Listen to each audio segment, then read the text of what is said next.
আসসালামু আলাইকুম। নাফিসা তাবাসসুম স্বাগত জানাচ্ছি এনটিভির মধ্যরাতের খবরে। ক্রাউন সিমেন্ট শিরোনাম দেখছিলেন, এবার পুরো খবর।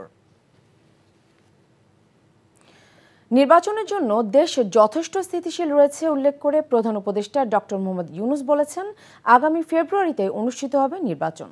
রোহিঙ্গাদের টেকসই প্রত্যাবাসনের জন্য রোডম্যাপ প্রণয়ন, দাদাদের সমর্থন অব্যাহত রাখা সহ ৭ দফার প্রস্তাব তুলে ধরেন ডক্টর ইউনূস। সোমবার এ বিষয়ে আন্তর্জাতিক সম্প্রদায়কে কার্যকর ভূমিকা নেওয়ার আহ্বান জানান তিনি। কক্সবাজার থেকে শফি মাহমুদ সাগরের রিপোর্ট। কক্সবাজারে রোহিঙ্গা সংকট নিয়ে চলমান আন্তর্জাতিক সম্মেলনের দ্বিতীয় দিনে প্রধান অতিথি হিসেবে যোগ দেন প্রধান উপদেষ্টা ডক্টর মোহাম্মদ ইউনূস। বলেন, দেশ ক্রান্তিকাল পার করলেও জাতীয় নির্বাচনের জন্য পুরোপুরি প্রস্তুত। তাই আগামী বছরের ফেব্রুয়ারিতেই অনুষ্ঠিত হবে জাতীয় সংসদ নির্বাচন। Now we are ready for another transition in our political history. We have announced the time for election, and the country has come to this stable enough and ready to have the election. So we announced the election in the first half of February 2026.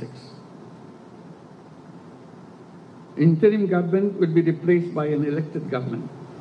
রোহিঙ্গারা বাস্তুচ্যুত হয়ে অমানবিক জীবন পার করছে উল্লেখ করে প্রধান উপদেষ্টা বলেন, নির্যাতনের কবলে যদি সব রোহিঙ্গা তাদের ভূমি থেকে বিতাড়িত হয় তাহলে সেটা হবে বিশ্বের জন্য ঐতিহাসিক পরাজয়। তাই এই সংকট মোকাবেলায় মানবিক সহায়তা বৃদ্ধির পাশাপাশি আন্তর্জাতিক সম্প্রদায়কে স্থায়ী সমাধানের জন্য ঐক্যবদ্ধ হওয়ার আহ্বান জানান তিনি। We hope we can work out a solution to the Rohingya problem, to let them go back to their own home as a part of this transition process that we are going through. I acknowledge the continued support, assistance and solidarity of the donors, our partners, UN agencies, international organizations and friends across the globe to the Rohingyas sheltered in Bangladesh. We greatly value your compassion and continued partnership for the Rohingyas. Your continued support will remain pivotal and exigent until they return home. New ইয়র্কে আয়োজিত রোহিঙ্গা বিষয়ক সম্মেলনকে সফল করতে এই stake holder dialogue ইতিবাচক ভূমিকা রাখবে বলে আশা প্রকাশ করেন প্রধান উপদেষ্টা। বাংলাদেশের সীমান্তের ওপারেই অনুপ্রবেশের জন্য অপেক্ষায় আছে প্রায় অর্ধলক্ষাধিক রোহিঙ্গা। শুধু আশ্বাসই নয়, রোহিঙ্গা জনগোষ্ঠীর প্রত্যাবাসনে দরকার অংশীজনদের কার্যকরী পদক্ষেপ। রোহিঙ্গা সংকট নিয়ে আয়োজিত এই সম্মেলনে এই সংকট আরও গভীর হওয়ার আগেই প্রধান উপদেষ্টা আহ্বান জানিয়েছেন আন্তর্জাতিক সম্প্রদায়ের যৌথ উদ্যোগের। শফি মাহমুদ সাগর, এনটিভি নিউজ, ইনানী, কক্সবাজার। দেশের মানুষ ভোট দেওয়ার জন্য উন্মুখ হয়ে আছে। ফেব্রুয়ারিতে ১৭ বছরের সে অপেক্ষা শেষ হবে, এমন আশাবাদ জানিয়েছেন বিএনপির স্থায়ী কমিটির সদস্য ডক্টর আব্দুল মঈন খান। মুক্তিযোদ্ধা দলের ৩৩তম প্রতিষ্ঠা বার্ষিকী উপলক্ষে সোমবার বিএনপির প্রতিষ্ঠাতা শহীদ রাষ্ট্রপতি জিয়াউর রহমানের মাজারে সংগঠনটির নেতাকর্মীদের সাথে নিয়ে শ্রদ্ধা নিবেদন করেন তিনি। বলেন, দেশ শাসনের যত পন্থা আছে তার মধ্যে গণতন্ত্রই সবচেয়ে উত্তম, তাই গণতন্ত্রকে প্রাতিষ্ঠানিক রূপ দিতে হবে। তিনি আরও বলেন, গণতন্ত্র বাস্তবায়নে বন্দুকের গুলি নয়, বরং প্রয়োজন ভোটের অস্ত্র। জানান, গণতন্ত্র ও জনগণের অর্থনৈতিক মুক্তির জন্য দেশে মুক্তিযুদ্ধ হয়েছিল, সে উদ্দেশ্য বাস্তবায়নে কাজ করছে বিএনপি।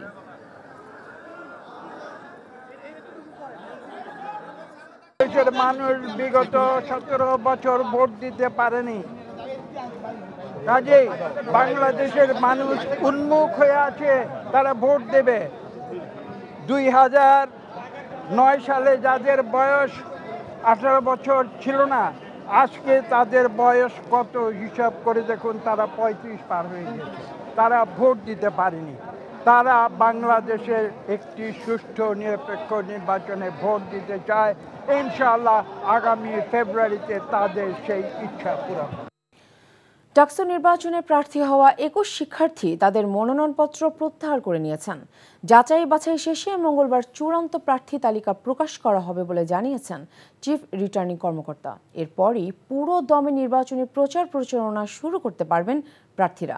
এদিকে নিয়ম লঙ্ঘন করে মধ্যরাতে অন্য হলে অবস্থান করায় ক্ষমা চেয়েছেন স্বতন্ত্র ভিপি প্রার্থী উমামা ফাতেমা। নূর হোসেনের রিপোর্ট। ঢাকা বিশ্ববিদ্যালয়ে কেন্দ্রীয় ছাত্র সংসদ, ডাকসু, হল সংসদ নির্বাচন ঘিরে ক্যাম্পাস জুড়ে উৎসবমুখর পরিবেশ বিরাজ করছে। আনুষ্ঠানিক প্রচারের সুযোগ না থাকলেও ক্যাম্পাসের বিভিন্ন এলাকায় শিক্ষার্থীদের সঙ্গে কুশল বিনিময় করছেন বিভিন্ন প্যানেলের প্রার্থীরা। আচরণবিধি লঙ্ঘন, প্রশাসনের নিরপেক্ষতা ও নির্বাচনের পরিবেশ নিয়ে পাল্টাপাল্টি অভিযোগও করছেন প্রার্থীরা। গুপ্ত সংগঠন কিংবা অন্যান্য যে সংগঠনগুলো আছে প্রার্থীদেরকে রাজনৈতিকভাবে মোকাবেলা করতে ব্যর্থ হয়ে তাদের বিরুদ্ধে অপপ্রচার চালানোর সম্ভাবনা আছে, আর সেগুলো সেই গ্রুপগুলো দিয়ে চালাবে যেই গ্রুপগুলোর নাম আমরা বলেছি। সুতরাং যা বলছি প্রত্যেকটা বিষয়ে যদি লেভেল প্লেইং ফিল্ড দিয়ে নির্বাচন সুষ্ঠু করতে চান এইগুলো সম্পর্কে ব্যবস্থা আপনাদেরকে নিতে হবে। আমরা আজকে যারা ঢাকা বিশ্ববিদ্যালয়ে ডাকসু নির্বাচন করছি সবাই জুলাইয়ের সহযোদ্ধা।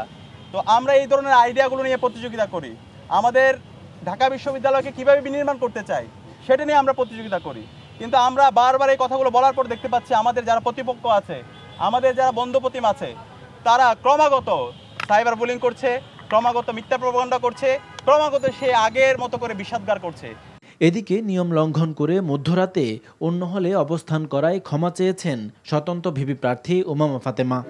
মঙ্গলবার চূড়ান্ত প্রার্থী তালিকা প্রকাশের পর থেকে আনুষ্ঠানিকভাবে প্রচারণা চালানো যাবে বলে জানিয়েছেন চিফ রিটার্নিং কর্মকর্তা।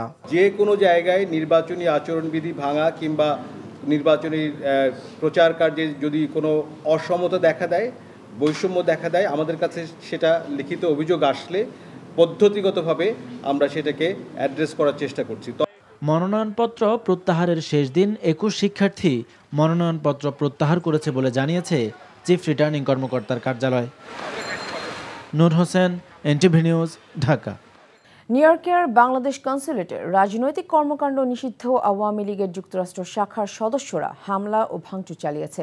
এ সময় বাংলাদেশের অন্তর্বর্তী সরকারের তথ্য ও সম্প্রচার উপদেষ্টা মাহফুজ আলম কনসুলেটের ভেতরে ছিলেন। স্থানীয় সময় রোববার বিকেলে যুক্তরাষ্ট্র আওয়ামী লীগের সভাপতি সিদ্দিকুর রহমানের নেতৃত্বে কর্মকাণ্ড নিষিদ্ধ আওয়ামী লীগের একটি দল এ ঘটনা ঘটায়। নিউ ইয়র্ক থেকে ফরিদ আলম জানান, পুলিশ এসে পরিস্থিতি নিয়ন্ত্রণে আনে। বিক্ষোভকারীরা কনসুলেটের সামনে দীর্ঘ সময় ধরে চিৎকার চেঁচামেচি করে পথচারীদের মধ্যে আতঙ্ক সৃষ্টি করে। উচ্ছৃঙ্খল ঘটনায় জড়িত দুজনকে পুলিশ আটক করলেও পরে তাদের ছেড়ে দেয়। রোববার বিকেলে নিউ ইয়র্ক সফররত উপদেষ্টা মাহফুজ আলম জুলাই গণ অভ্যুত্থান নিয়ে একটি আলোচনা সভায় যোগ দিতে কনসুলেটে আসেন। কনসার্ন জেনারেল মোজাম্মল হকের সভাপতিত্বে এবং হেড অব চেন্সারি ইশরাত জাহানের সঞ্চালনায় অনুষ্ঠানে ওয়াশিংটন দূতাবাসের প্রেস মিনিস্টার গোলাম মর্তুজা বক্তব্য রাখেন। এ সময় কমিউনিটির অনেকেই উপস্থিত ছিলেন। মাহফুজ আলম তার বক্তব্যে বলেন, প্রবাসে এই ধরনের ঘটনায় কারা জড়িত পররাষ্ট্র মন্ত্রণালয় সেটা খুঁজে দেখবে। তাছাড়াও তিনি বলেন, বাংলাদেশের শিগগিরই অনলাইন পোর্টালগুলোর জন্য একটা নীতিমালা প্রণয়নের কাজ চলছে। প্রায় 2 ঘন্টা ধরে বিভিন্ন প্রশ্নের উত্তর দেন মাহফুজ আলম।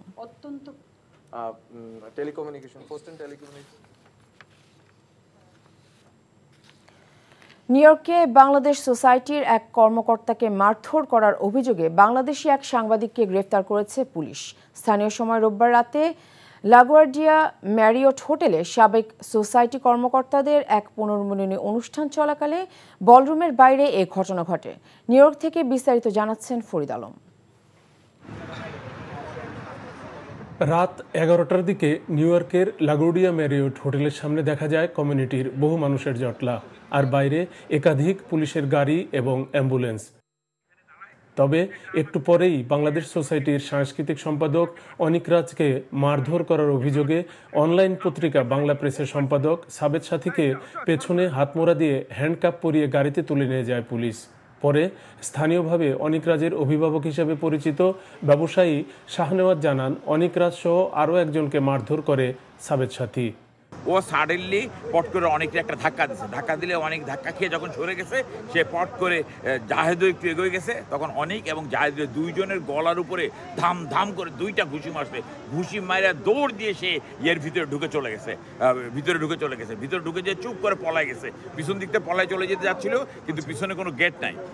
শাহনেওয়াজের অভিযোগ, গ্রেপ্তারকৃত সাংবাদিক অর্থ আদায়ের জন্য মাঝে মধ্যেই নানাজনের বিরুদ্ধে মিথ্যা সংবাদ পরিবেশন করে থাকে। ওই লেখিত লোকের কাছে পয়সা নেওয়ার জন্য, সে কথার কথা আপনি একটা বিজনেসম্যান, এখন আপনার সম্পর্কে যখন আমি একটা খারাপ কথা লিখবো তখন আপনি দেখবেন যে আমার মেয়ে কালকে বিয়ে হবে, আমার ছেলের বিয়ে ঠিক হয়ে গেছে অলরেডি, সুতরাং মেয়ে পক্ষ যদি জানে যে আমার সম্পর্কে বাজে কথা লেখা হচ্ছে, আমি এত টাকা আত্মসাৎ করেছি, ক্রেডিট কার্ড জালিয়াতি করেছি এবং আমি পিপিপি লোন জালিয়াতি করেছি, আমার ইজ্জত চলে যাবে, তখন আপনি তার সাথে নেগোসিয়েশনে যাবেন এবং তাকে $1000-2000 দিবেন।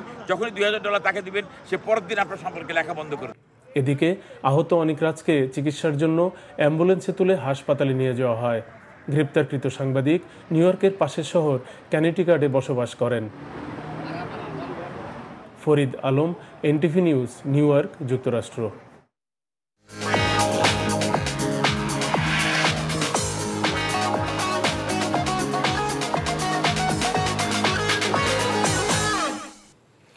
এবারে মার্কেট জায়ান্ট ব্যাংক অর্থনীতির খবর। করোনা ধাক্কা, উচ্চ মূল্যস্ফীতি এবং রাজনৈতিক পট পরিবর্তনের পর গত 3 বছরে দেশে দারিদ্রতার হার বেড়েছে প্রায় 10%।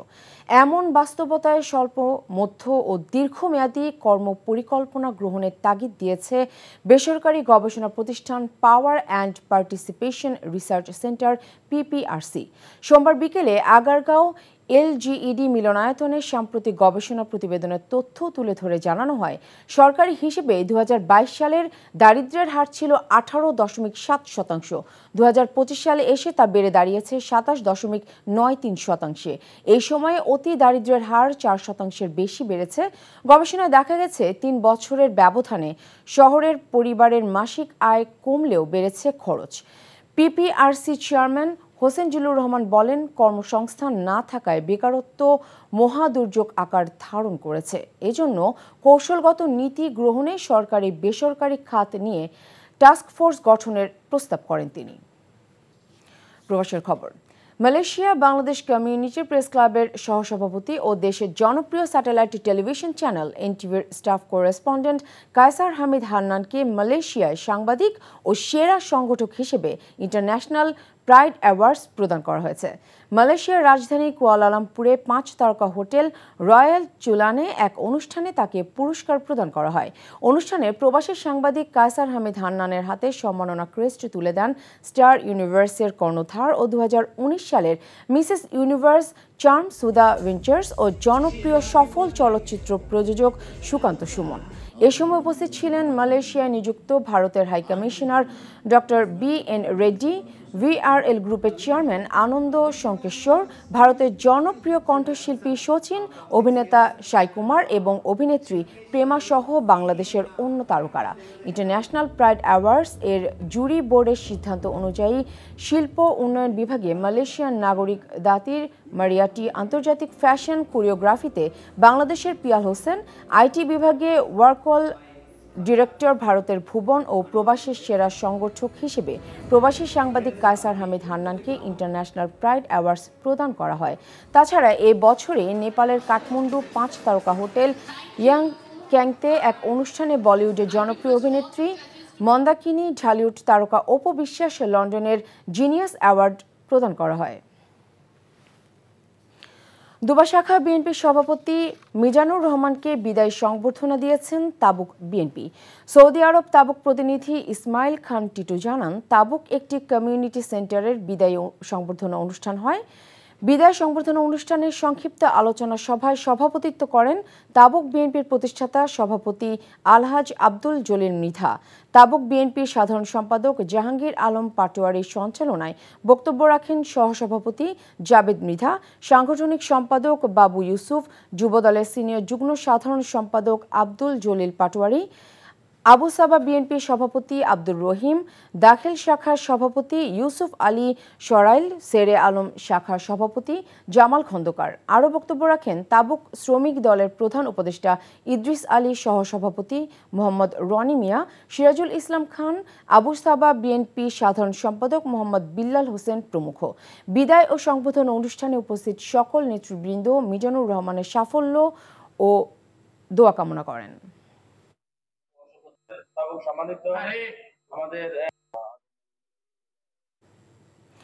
বিশ্বজুড়ে স্বাস্থ্য সম্পদ সফলতা, এই স্লোগানকে সামনে রেখে মক্কা, জেদ্দা ও তাইফ ব্যবসায়ীদের সম্মানে মক্কায় আলোচনা সভা অনুষ্ঠিত হয়েছে। এনটিভি মক্কা প্রতিনিধি কামাল পারভেজ অভি জানান, মক্কা নগরীর একটি হোটেলে আয়োজিত সভায় এসএসডি নাসির উদ্দিন ধোনির পরিচালনায় উদ্বোধনী বক্তব্য রাখেন ইটিভি মোহাম্মদ নাসের খান চৌধুরী। এতে প্রধান অতিথি ছিলেন বাংলাদেশ থেকে আগত কেমিস্ট জাহাঙ্গীর আলম।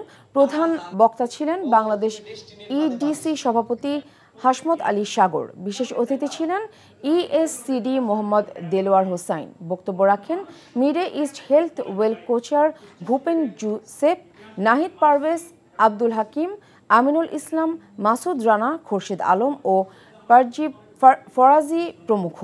এ সময় বক্তারা সারা বিশ্বে ব্যবসায় সফলতা গড়ে তুলতে সকলকে একসাথে কাজ করার আহ্বান জানান। মালয়েশিয়ার রাজধানী কুয়ালালামপুরের অদূরে কুচাই এন্টারপ্রেনার্স পার্ক এর জালান কুচাই মাজুতে স্থানীয় মালয়েশিয়ান ও ইন্দোনেশিয়ান সহ বিভিন্ন দেশের পর্যটকদের রসনার তৃপ্তি মেটাতে শুভ উদ্বোধন করা হয় রেস্টুরেন্ট সুন্ডা বালি। এনটিভির স্টাফ করেসপন্ডেন্ট কায়সার হামিদ হান্নান জানান, সোমবার দুপুরে বাংলাদেশি প্রবাসী ব্যবসায়ী সুন্ডা বালির কর্ণধার নরসিংদী শিবপুরের সঞ্জয় পালের উপস্থিতিতে ফিতা কেটে উদ্বোধন করা হয়। উদ্বোধনী অনুষ্ঠানে বাংলাদেশি ব্যবসায়ী ও কমিউনিটি নেতা শরীফুল ইসলাম শরীফ, দিন ইসলাম, মোহাম্মদ নাজমুল কবির, মোহাম্মদ সাদের সরকার, মোহাম্মদ মোসাদ্দেক, স্থানীয় মালয়েশিয়া সহ বাংলাদেশি ব্যবসায়ী ও কমিউনিটির প্রায় সহস্রাধিক প্রবাসী বাংলাদেশিরা উপস্থিত ছিলেন। উদ্বোধন শেষে প্রতিষ্ঠানের কর্ণধার সঞ্জয় পাল বলেন, মালয়েশিয়ার বিভিন্ন প্রদেশে থাকা প্রবাসী বাংলাদেশি ব্যবসায়ীরা বাংলাদেশি খাবারের দোকান দিলেও স্থানীয় মালয়েশিয়ান ও ইন্দোনেশিয়ান খাবার রেস্টুরেন্ট সংখ্যা খুবই কম। মূলত তাদের কথা চিন্তা করেই আমি এই রেস্টুরেন্ট দিয়েছি। এখানে বাংলাদেশিরা এসে বিদেশি খাবারের স্বাদ গ্রহণ করতে পারবেন। তিনি রেস্টুরেন্টের সফলতার জন্য সবার কাছে দোয়া চেয়েছেন।